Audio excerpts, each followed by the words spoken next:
It felt like my eternal father and mother, being nurtured in the womb of your mother and held in the arms of your father at the same time. And I began to see how ridiculous some of the things that I had been taught were, and how impossible that it would be for anybody to ever be lost, because we're so safe and we're so held and loved all the time, even though we can't feel it in these bodies.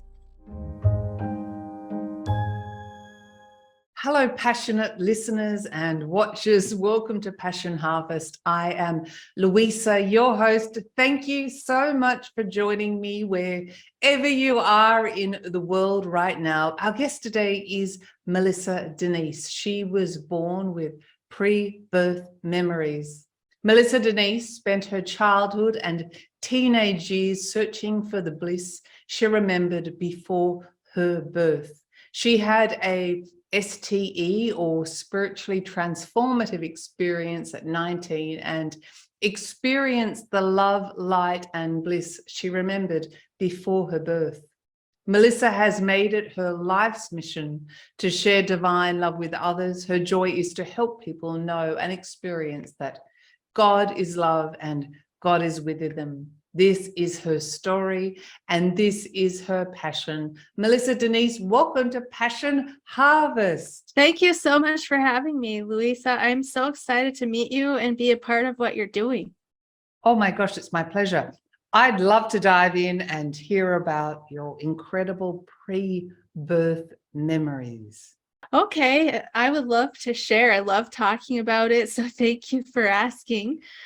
I will start by saying that for years, I had no idea it was a pre-birth memory. I thought that everybody had these. I thought everybody had this memory or knowledge of the divine, of God, as I was taught in the Christian faith. But the strongest memory that I have, and there's a lot of little glimpses of things that I remember, but the strongest memory that I have is of what near-death experiencers call the light. And it is incredibly difficult to put into words, but as always, I will do my best. So it was like this ocean or this hurricane of love and light, like this infinite ocean of love that was also this flower of love that was opening and creating, and it was music. And if I could put the music into words, it would be we are love, or I, which includes all that is love, and you are part of this, and we are rejoicing and celebrating our existence. And there was this bliss and joy, don't even begin to come close, but they're the best words that we have. But it was like this happiness that goes beyond anything that we can imagine. And that is the essence of reality, is the best way that I can put it. Reality is music and joy and love and creation. And this deep sense of security and safety, and knowing that everything is not only okay, everything is perfection and beauty and bliss. And so it's just this memory I have of being in this and seeing this and experiencing this. And also the feeling that of desire and satisfaction, like every need you could ever have was satisfied in this light. There's nothing that you could want or need. And that's what I was missing when I came into this life. That's primarily what I felt was the loss of that. And then the memory and the knowing that there was this something out there that I had lost, and I couldn't figure out where it had gone. Do you remember choosing to incarnate into your humanness? I don't remember all the details of that. I do remember asking for red hair. So I have this like glimpse of a memory that I was working with the divine, or what I later learned to call God, and my guides or my angels. And we were planning aspects of my life. I specifically remember asking for red hair. That's the only detailed memory I have of that. But I also had a spiritually transformative experience when I was about 18. And in that experience, I did see that my whole life had been planned. That's incredible. So I mean, obviously there's little parts of it. Our life is pre-planned for the most part. Yes.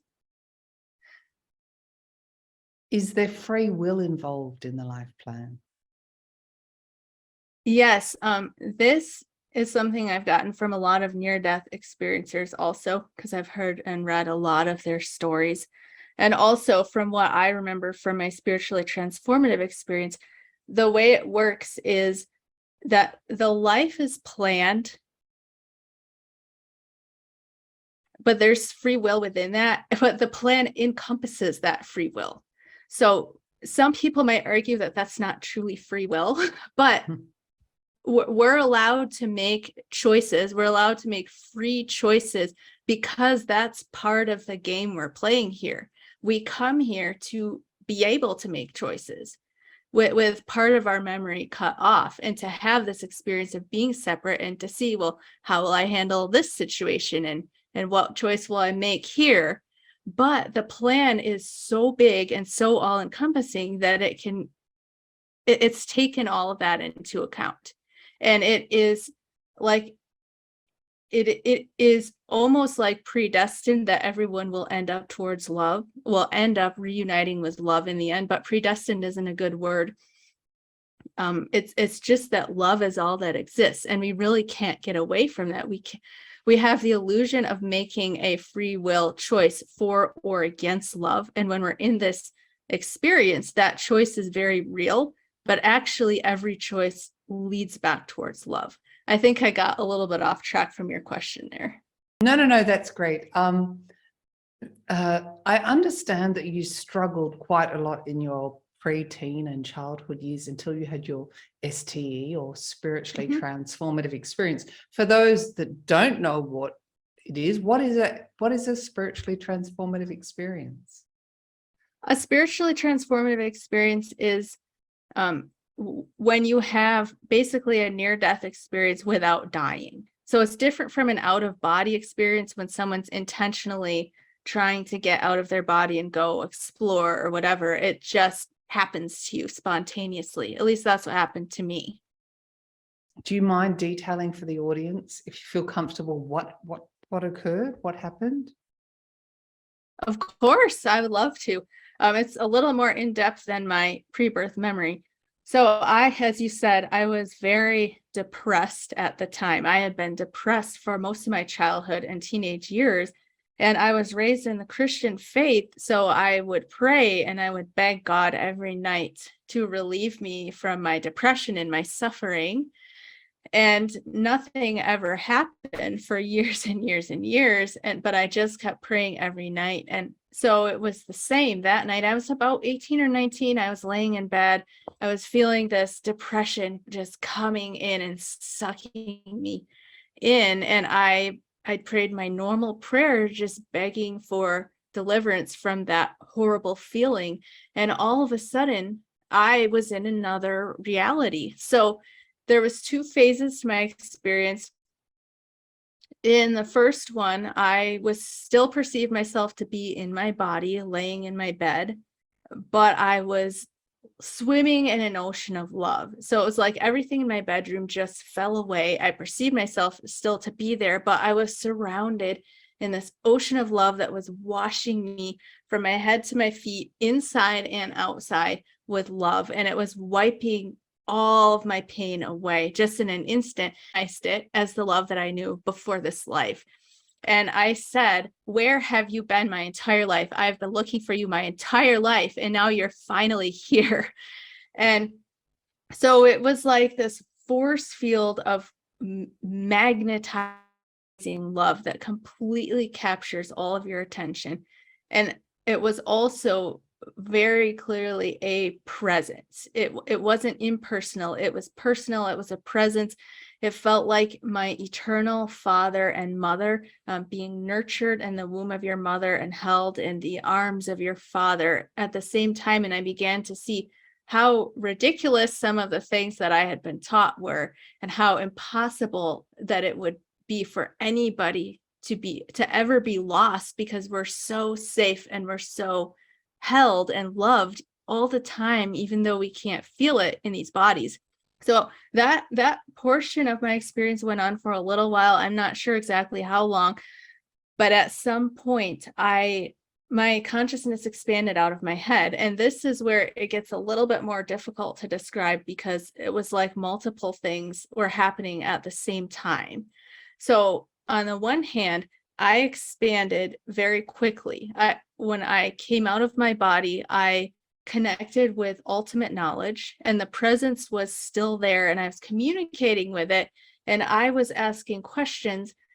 And as soon as I would ask a question, and I wasn't asking in words, it was more like I would think of the question, and as soon as I thought of it, I would receive this massive download of information in response to my question, and how the answer to that question fit in with everything else in the universe. And then I would think of more questions when I received those answers, and the process just kept repeating. And it was like this quickly, at the speed of light, I had expanded enough to encompass everything that there was to know or experience. And I felt like the whole universe was happening inside of me. Now, I reached my most expanded state, and what I saw at that most expanded state was I saw the key to life. I was not allowed to remember that, unfortunately. And as soon as I saw that, I started to contract back into my head.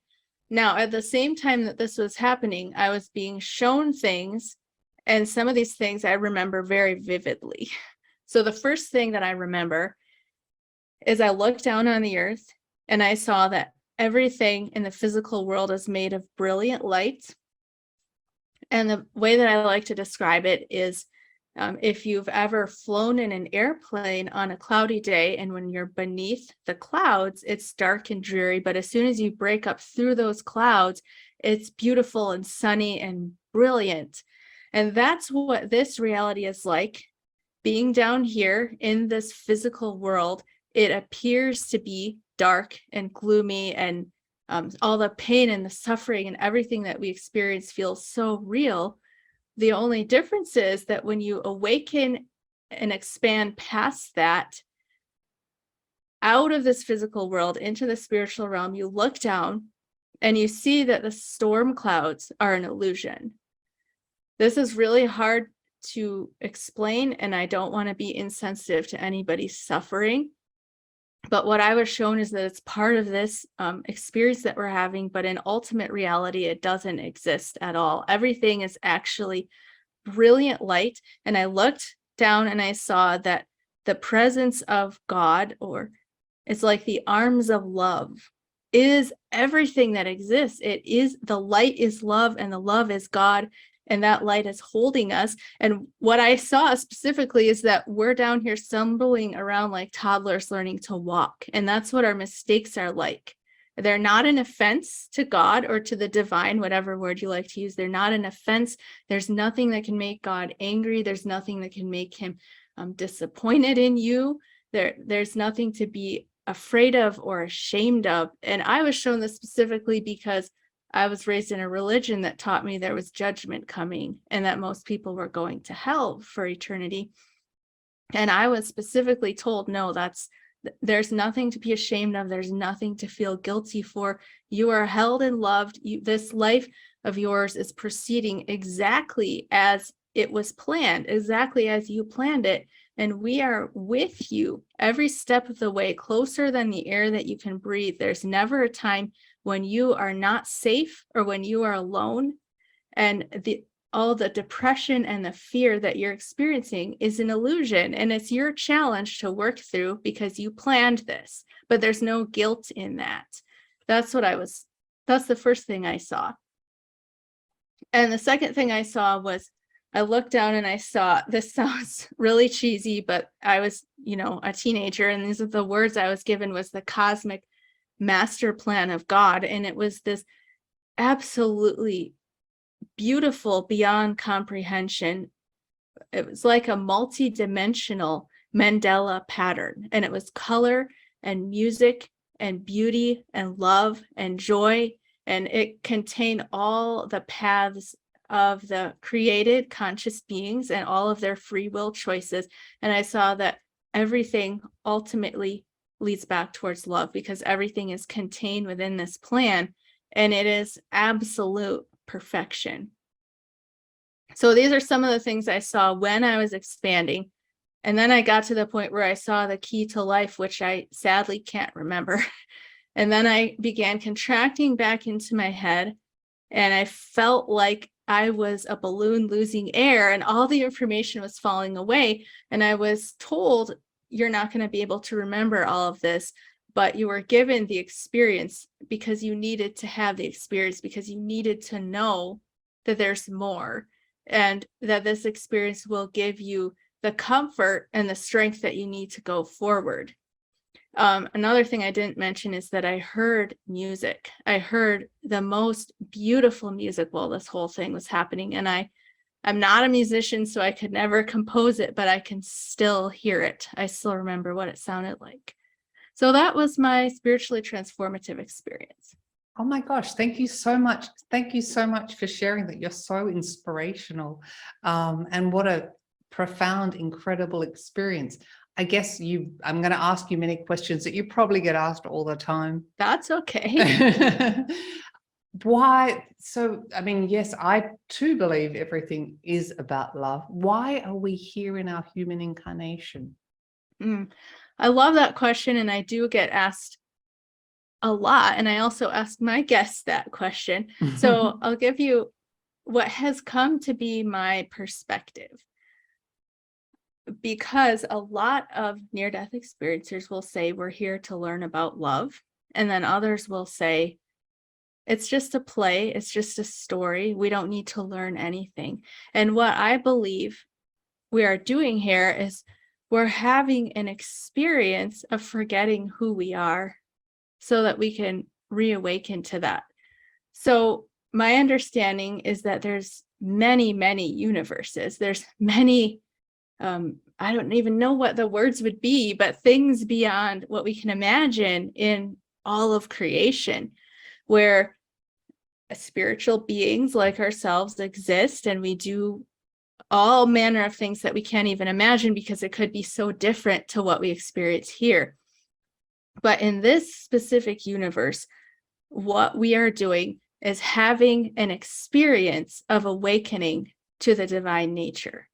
So we said, what would it be like if we forgot who we are and then we awakened to that knowledge? Because we wanted to, or the source wanted to experience something different. Does that make sense? It's like, so Earth is the place that we come to have an experience of awakening, or to have an experience of evolving back into the divine. So that's how there can be no judgment, no pressure, no, you have to go live this life because you sinned or you made this mistake or whatever. It's just, no, we chose to have this experience. And we are here learning about love and evolving into love, because not because we need to, because we are already love, but because we wanted to have that experience of awakening into love, if that makes sense. That was beautiful. Thank you. So in your opinion, we choose our incarnation. Yes. You spoke, sorry to interrupt. You spoke previously about your suffering and suffering.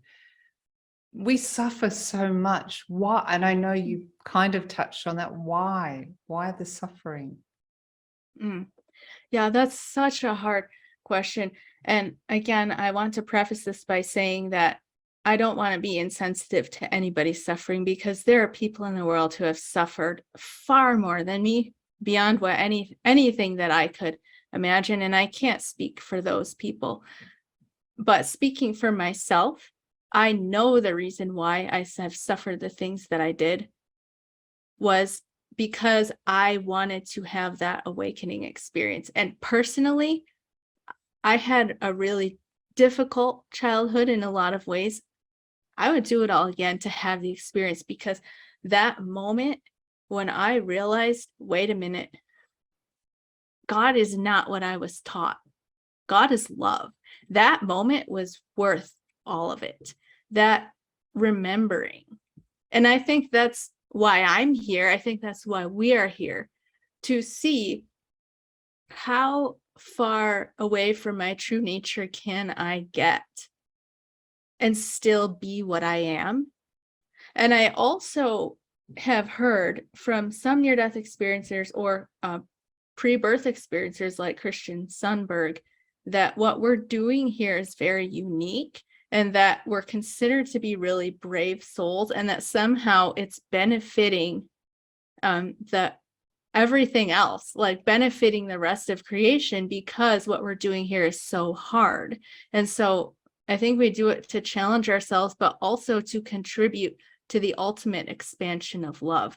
And that can be really hard to wrap your mind around when you're in this body as an individual self going through the suffering. But it's a higher perspective on it. No, that was beautiful. Thank you so much. In your opinion, is there, and people ask me this, is there an end point? Do we end these incarnations at some point and return to God or to source?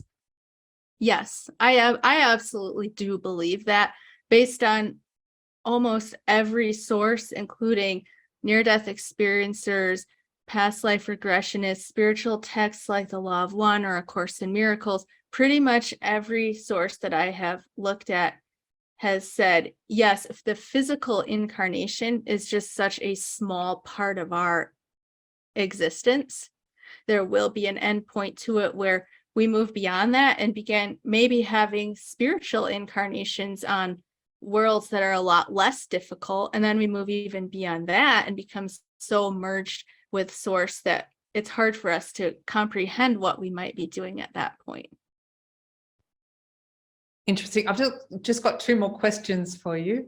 You mentioned the correlation between fate and free will. We choose our soul path or we choose our life path. Those choices, are they fate or have they always been? What's your, again, I know you touched on this, but what's your thoughts on this? I think that we have free will, even in the planning of our lives.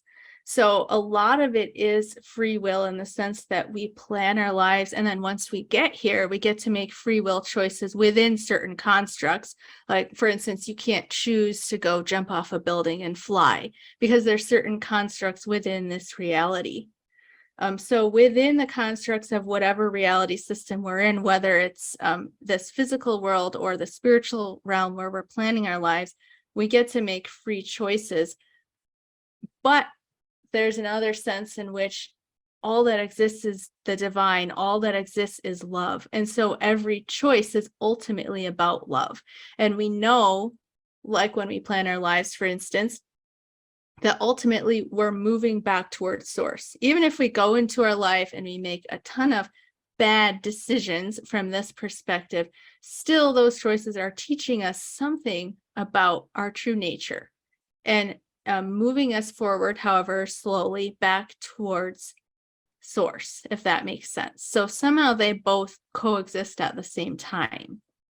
I mean, with your incredible experiences, do you often miss or have a longing for that unconditional love on, I'm going to call it the other side?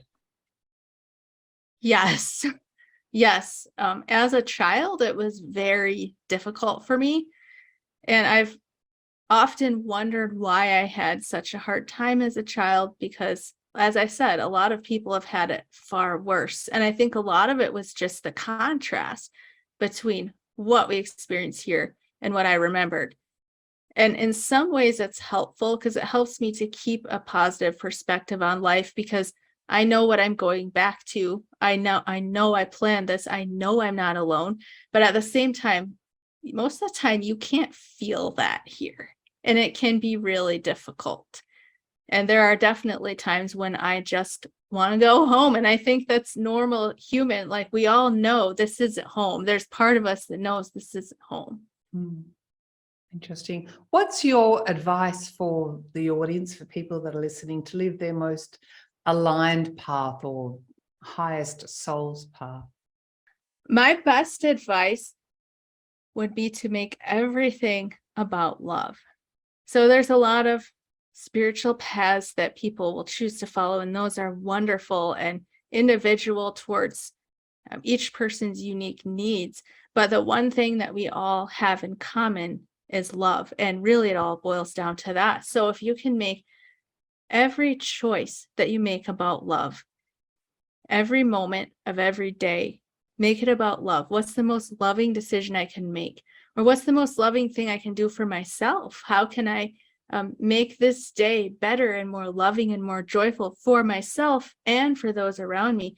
If you always follow love, you will, I think that's the highest form of spiritual practice.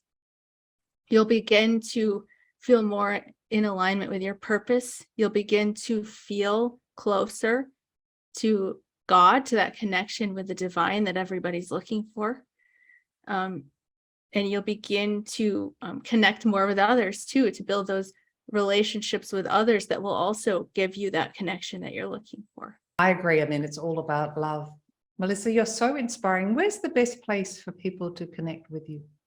Thank you and so are you, Luisa. I've really enjoyed this. Thank you so much for having me on. The best place to connect with me is my YouTube channel. It's Love Covered Life Podcast. Well, I've asked all the questions. Is there anything I haven't asked you that you'd like to share with the Passion Harvest audience? Thank you for asking that. I would just say the two things that I like to share with people is to remember that I've probably said this several times already, but it is all about love, and we tend to overcomplicate things. And if you can just remember that, especially when you're going through difficult times or having to make hard choices, it can really take the pressure off of you. And then the other thing is that you are far more than you think you are. You are a magnificent, beautiful, spiritual, divine being. And you have so much more strength and capacity within yourself than most of us realize. What a beautiful way to end the show, Melissa Denyce. You are so adorable and inspirational, and thank you so much for sharing your story on Passion Harvest. Thank you so much for having me on. It's my pleasure. Thank you so much for doing the work that you're doing, also getting the word out there about these near-death experiences, because you're one of the first places that I found those interviews. Oh, thank you. Thank you so much. Bye-bye. Bye. If you liked this episode, please do subscribe for weekly passionate, inspirational interviews.